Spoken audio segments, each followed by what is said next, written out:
Okay, so Ruby on Rails, you can find it at rubyonrails.org. And your first instinct is just going to be to go to this website, download it, and just jump in. That's wrong. You don't want to do that. It's going to be much more work than you should ever have to do. So we're going to be using something called the Rails installer. It's a Windows installer, self-contained, almost everything that we need. And that's what we're going to be using to install Ruby on Rails. But before we do that, we need to do a few other things that nobody ever really talks about.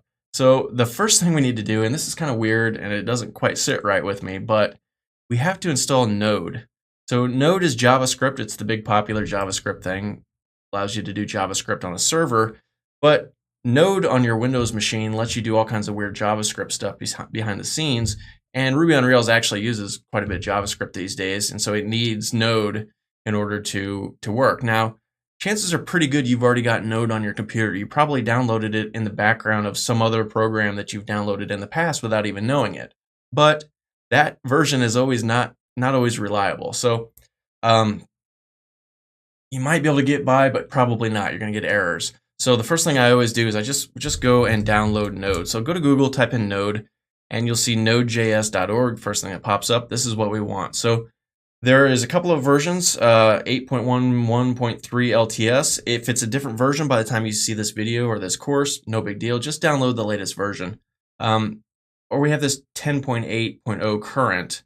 I think this is more like a beta. I'm not sure, but it said this is recommended for most users, so that's what we're going to go ahead and download. So just go ahead and click on this and save this anywhere you want. I'm going to save it to my desktop and save this. It's not very big. It's already downloaded.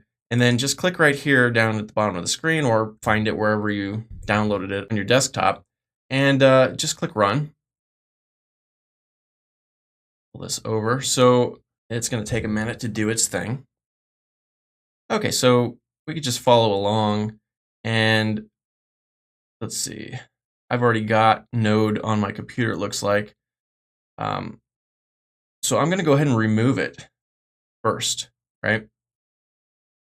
If you have this also, I would recommend removing it as well. Just get rid of whatever old thing you have and just start fresh with the latest version, right? So it's going to go through here and validate, do some stuff.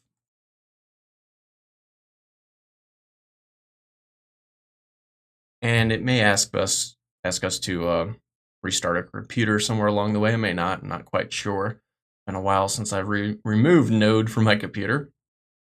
But I'm going to go ahead and pause this while it does its thing, and we'll resume as soon as it's finished. Okay, so it says it's finished. Now that just removed it. We need to still actually install it fresh again. So I'm going to off screen here, navigate back to my desktop and just double click this again. You can see it disappeared from down here. So I saved it to my desktop. I just went over to my desktop on my other monitor that you can't see and clicked run again. All right, so now we accept the terms and it's gonna save it here. We don't really care where it saves it.